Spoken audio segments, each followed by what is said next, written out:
Pomfret মাছ সর্ষে পোস্ত দিয়ে তো আমরা সবসময়ই খেয়ে থাকি। আজকে বানিয়ে নিচ্ছি নিজের জন্য পমফ্রেটের কালো জিরে কাঁচা লঙ্কা দিয়ে পাতলা ঝোল।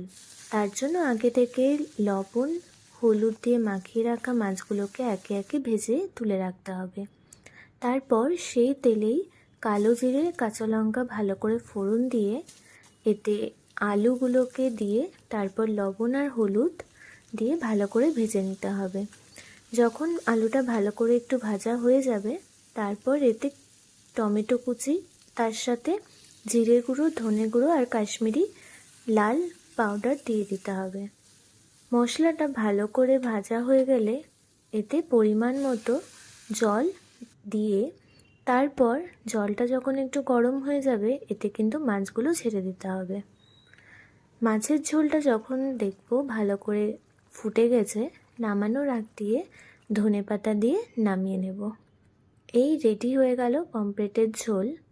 এটাও কিন্তু গরম ভাতের সাথে খুব একটা খারাপ লাগে না।